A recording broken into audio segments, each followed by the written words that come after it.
एक वक्त का किस्सा है। लोकाटपुर गांव में एक फैमिली रहती थी जिसमें मीठा और बिट्टू नाम के दो भाई अपनी अपनी बीवी और बाप के साथ रहते थे। मीठा और उसकी बीवी नसीबो बहुत तेज थे, जबकि बिट्टू और उसकी बीवी छम्मो बहुत शरीफ थे। उनके बाप ने दोनों को अलग अलग घर बना कर दिया था ताकि उन दोनों की लड़ाई ना हो। एक दिन मीठा और उसकी बीवी अपने कमरे में बैठे होते हैं। अरे नसीबो, एक कप चाय का तो बना दे, सुबह से नाश्ता तक नहीं किया मैंने, और 2-4 डबल रोटी के पीस भी ले आ। सुन ले मीठे, सुन ले, पता नहीं तेरे बाप ने मेरे में कौन सा जनरेटर फिट करवाया है। अरे 5 मिनट बाद इसे भूख लग जाबे, आने लग बात इसके बाथरूम में ना, ये बाथरूम में जाबे गले से का पेट खाली हो बे, गले से भूख लग बेगी।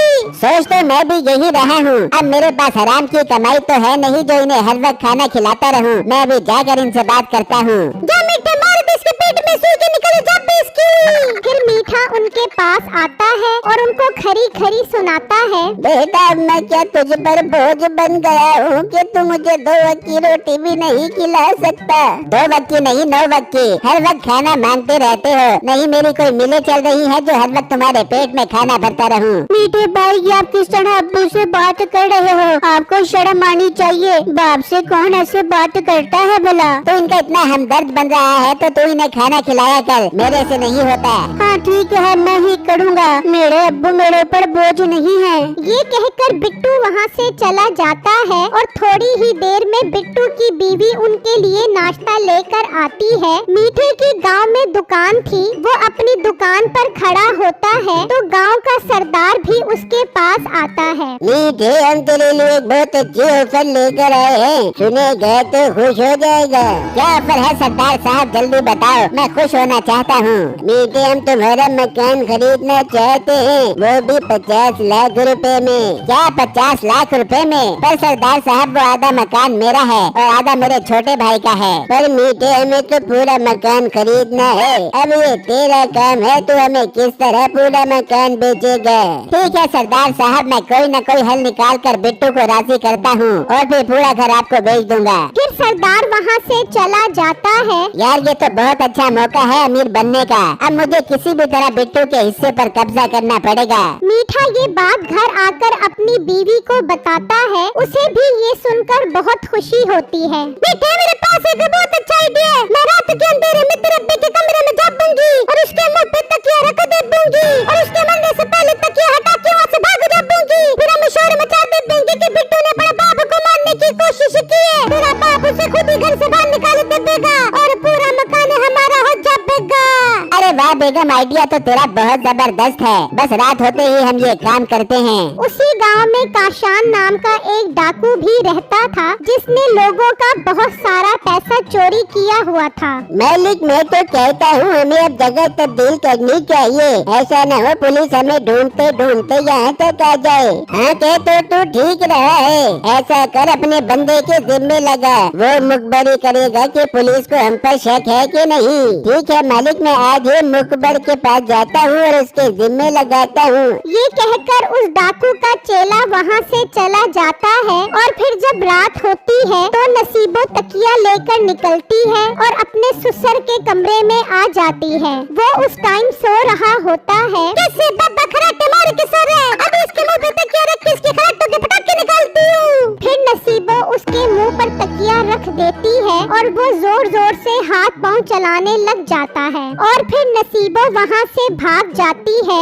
शोर की आवाज सुनकर बिट्टू भी वहाँ आ जाता है। क्या हुआ, ये अब्बू जान की कैसी आवाजें आ रही हैं? ज्यादा सियाना न बन। अब्बू जान के मुंह पर तकिया रखकर इन्हें मारना चाहता है। मैं तुझे नहीं छोड़ूंगा। मीठे भाई, झूठ मत बोलो, मैंने अब्बू जान के मुंह पर तकिया नहीं रखा। अब्बू जान, मैंने खुद देखा है, ये मोटा आपके मुंह पर तकिया रखकर आपको मारने की कोशिश कर रहा था। बेटू, मुझे तुझसे ये उम्मीद नहीं थी। तू तो एक वक्त की रोटी देकर मेरी जान ही ले रहा है। अब्बू जान, मीठा भाई झूठ बोल रहा है, मैं ऐसा करने का सोच भी नहीं सकता। बकवास बंद कर अपनी। तू और तेरी बीवी अभी के अभी घर से निकल जाओ। मैं तुम्हारे 1 मिनट के लिए भी शक्ल नहीं देखना चाहता।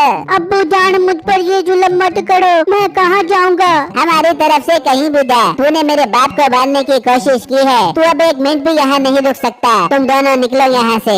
बिट्टू और उसकी बीवी को वो सब घर से निकाल देते हैं। उस वक्त उनके पास कोई ठिकाना नहीं था। वो एक जंगल में आ जाते हैं और वहाँ उनको लकड़ी का एक घर नजर आता है। अरे बेगम ये देखो, ये तो लकड़ी का घर है। हमें अपना सर छुपाने की जगह मिल गई। हम रात इसी में गुजारते हैं। जब सुबह हो जाएगी तो हम किसी और जगह का बंदोबस्त करेंगे। फिर वो दोनों उस लकड़ी के घर के अंदर चले जाते हैं। वहाँ मीठा और नसीबो बहुत खुश होते हैं कि उनका काम कामयाबी के साथ हो गया। बेगम तेरी तरकीब तो काम कर गई। तूने अब्बे के मुंह पर तकिया रखा और मैंने इल्जाम बिट्टू पर लगा दिया और अब्बू जान को शक भी नहीं हुआ। हाँ मैं मीठे मैंने कोई कच्ची गोलियां खेली है जिससे शक हो जाता। तू बस अब सर से बिट्टू वाले मकान के कागजात भी ले और ये पूरा मकान सरकार साहब को बेच दे। अपने पास 50 लाख रुपया जब देगा तेरे अब्बे को हम यतीम खाने में जमा करवा देंगे।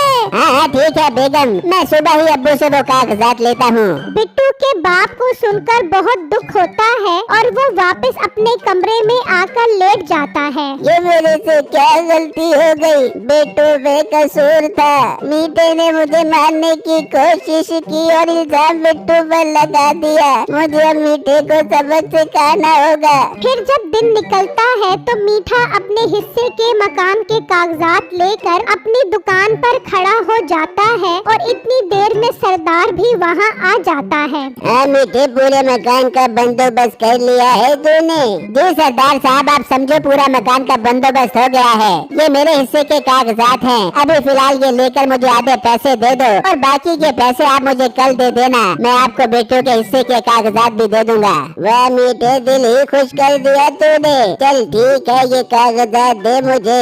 इस बैग में 25 लाख रुपए है। बाकी पैसे मैं कल तुझे देकर तेरे से कागजात ले जाऊंगा।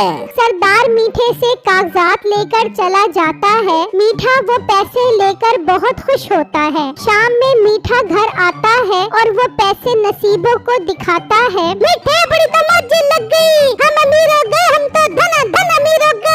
हाँ बेगम, तू ये पैसे अलमारी में रख दे। मैं अब्बू के पास जा रहा हूँ बिट्टू के हिस्से के कागजात लेने। नसीबो वो पैसे अलमारी में रख देती है और मीठा अपने बाप के पास आता है। अब्बू जान, मैंने आपसे एक जरूरी बात करनी है। क्या बात करनी है बेटा?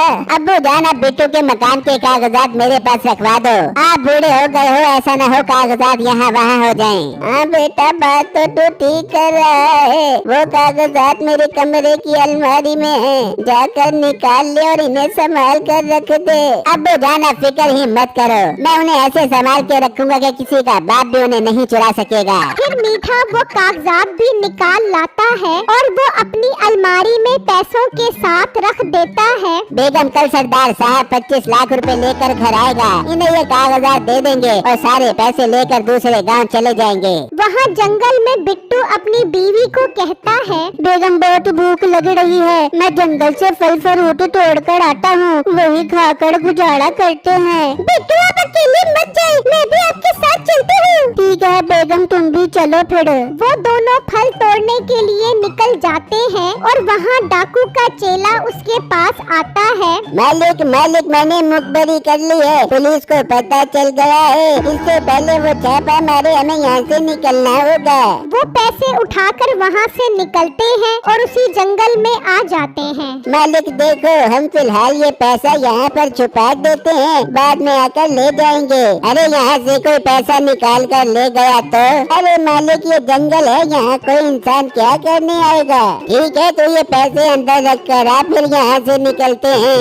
उसका चेला पैसे लेकर अंदर चला जाता है। वहाँ वो पैसे रखकर वो सब वहाँ से चले जाते हैं। कुछ देर बाद बिट्टू और उसकी बीवी भी वापस आ जाते हैं। वो वहाँ पैसे पड़े देखकर हैरान हो जाते हैं। अरे बेगम, यहाँ तो बहुत सारे पैसे पड़े हैं, ये कौन रख गया है? अरे बेटू, इस बात को छोड़ो, ये हमारे ही नसीब के लग रहे हैं, हम इन्हें अपने साथ ले जाते हैं। नहीं बेगम, हम आज रात उनका इंतजार करेंगे। अगर पैसे कोई लेने नहीं आया तो फिर हम ये पैसे अपने साथ ले जाएंगे और गांव में एक अच्छा घर खरीदेंगे। ठीक है बिट्टू, हम आज रात यहीं पर रुकते हैं। वो दोनों वहाँ पर इंतजार करने लग जाते हैं, यहाँ तक कि रात हो जाती है। और वहाँ बिट्टू का बाप मीठे के कमरे में आता है और वहाँ से वो पैसे और कागजात उठाकर ले जाता है। वहाँ बिट्टू और उसकी बीवी भी इंतजार करते करते थक जाते हैं और उन पैसों को अपने साथ ले जाने का फैसला करते हैं और पैसे लेकर गांव की तरफ निकल जाते हैं कि रास्ते में उन्हें उनका बाप मिल जाता है। अब्बू जान ये आप इस वक्त कहाँ जा रहे हो? उसका बाप उसे सारी बातें बताता है, जिसे सुनकर बिट्टू को बहुत खुशी होती है। शुक्र है अब्बू जान, आपको मुझ पर यकीन आ गया। आपने पैसे और कागजात उठाकर बहुत अच्छा किया। अब सरदार उन्हें नहीं छोड़ेगा। और देखो अब्बू जान, मेरे पास भी बहुत पैसे आ गए हैं। हम बाकी की जिंदगी सुकून से गुजारेंगे। फिर जब सुबह होती है तो सरदार पैसे लेकर मीठे के घर आ जाता है। और बेगम जल्दी कागजात लेकर आ, देर क्यों कर रही है? नसीबो अलमारी में देखती है तो वहाँ कुछ भी पड़ा नहीं होता। हम बर्बाद हो गए, अंदर न पैसे न कागजात। ये तुम क्या बात कर रहे हो? मुझे कागजात दो वरना मैं तुम्हें नहीं छोड़ूंगा। इतने में बिट्टू और उसका बाप भी वहाँ आ जाते हैं। कागजात और पैसे मेरे पास है, तो फिर 2 और 25 लाख रुपए लो। नहीं सरदार साहब, ये मीठा झूठा इंसान है। इसने धोखे से आपको मकान बेचने की कोशिश की है। फिर वो सरदार को सारी बात बताता है, जिससे सुनकर उसे बहुत गुस्सा आता है। अच्छा तो मीठे तू ऐसी हरकतें कर रहा है। तूने जो मुझसे 25 लाख रुपए लिए हैं, उनके बदले अब तेरी दुकान मेरी हो गई है और तेरे हिस्से के मकान के कागजात मैं वापस तेरे बाप को दे रहा हूँ। सरदार साहब ऐसा मत करो। अगर दुकान मेरे पास नहीं होगी तो मैं अपना गुजारा कैसे करूँगा? तेरा गुजारा तो अब बहुत मुश्किल है। मैंने सब सुन लिया था। तेरी बीवी ने मेरे मुँह पर तकिया रखा था और हिसाब बिट्टू पर लगा दिया। चलो अब तुम दोनों निकलो और बाकी जिंदगी जंगल में गुजारो। अरे बेगम, अपना सारा भांडा फूट गया है। चलो बाकी की जिंदगी जंगल में गुजारते हैं।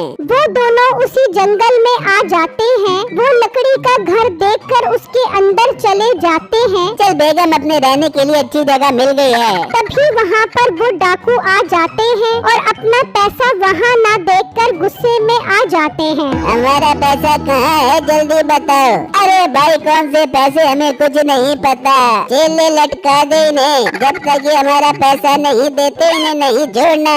फिर वो उन्हें उल्टा लटका देते हैं और उन दोनों को अच्छी सजा मिल जाती है।